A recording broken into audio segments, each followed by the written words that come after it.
We're here to take the statement of Janet Kettering, a.k.a. Lee Halpern. Present are myself, Commissioner Buchanan, District Attorney Nora Hannon, Lieutenant Detective Antonio Vega, and Officer Talia Saeed. Would you like to be called Janet or Lee? Whatever. You turned yourself in yesterday to face charges stemming from aiding Todd Manning while he held Marty Saybrook captive. Is that right? Wait, no, I thought he was cleared of those charges. Not the charges relating to his scheme to kidnap his grandchild. Those charges will put you away for a long, long time. Unless, of course, you could give us Todd Manning. Yoko. All right. What is this stuff? Give us Todd Manning? I can deliver Todd Manning on a silver platter. Well, let's start with you telling us exactly what you know. Not until I get full immunity in writing signed by the DA. You're not in any position to make any deals. He's right, you know, you're up to your eyeballs in it. So.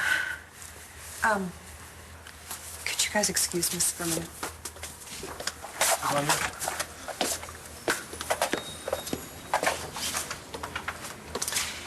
So, this is how it goes. I don't sign anything, I don't put my name on any piece of paper unless I know that you've got enough to put Todd Manning away. Okay?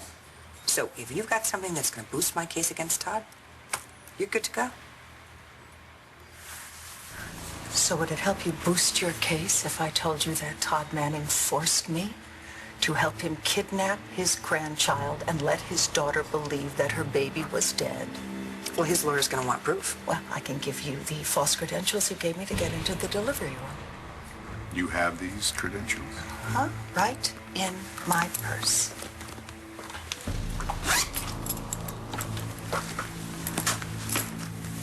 There.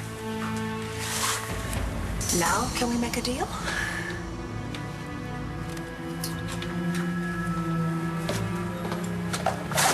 Antonio, Talia?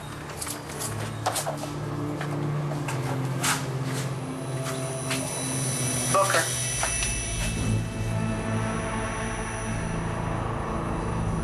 But I turned myself in. After you hid out and didn't corroborate Marty Saybrook's testimony. But what about the evidence I just gave you? There's absolutely no proof that Todd Manning made these credentials or gave them to you.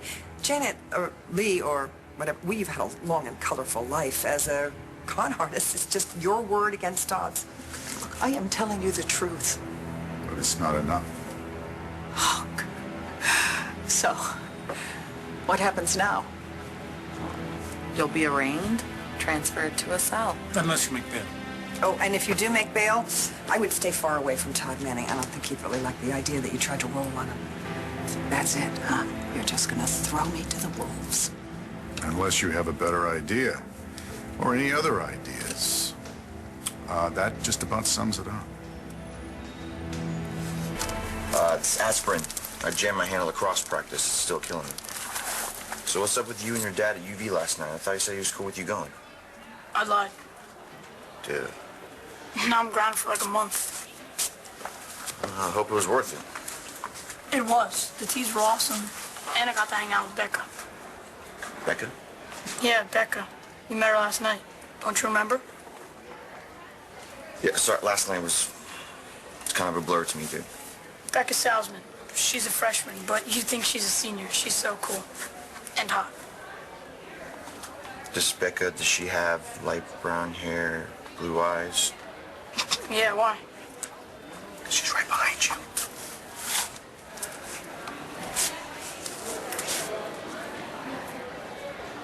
Thanks for backing me with Lee Halpern. At least I think we got a fighting chance now that she's going to be wired. Good. How was Matthew this morning? Quit, speak to me. What are we going to do about him, Bo? Hey, glad you're still alive after your dad hauled you out of UV last night. It's no big deal, right, Matt?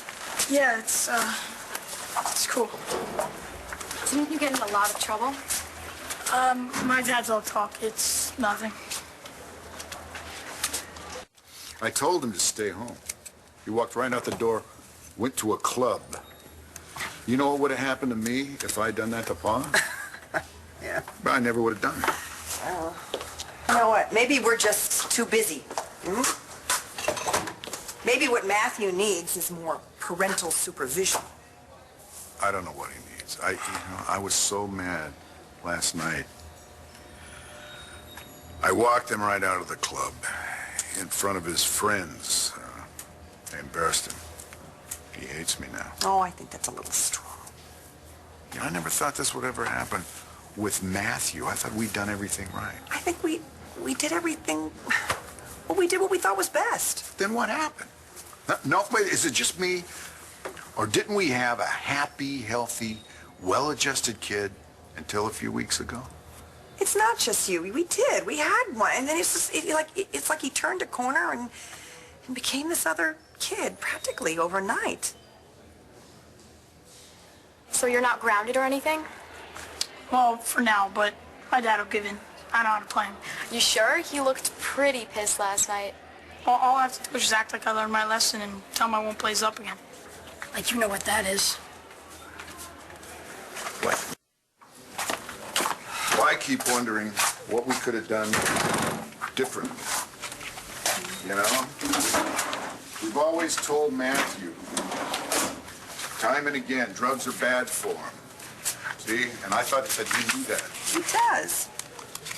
Well, then why did we find a joint in his backpack? He's a teenager. Well, and that's an excuse? No, but it's just that, you know, kids are constantly going to test the limits that you set for them. I mean, I know I did. Hey, you did too. No, not with drugs. Oh, well, you know what? It's a different world that he lives in than it was when we were kids. I mean, these kids are facing drugs in middle school now. I'll tell you what. It's not going to get worse. I will not let that happen. You're not actually buying the storks a stoner, are you? Well, I never said I was, but that doesn't mean I don't like to light up a pole every now and then.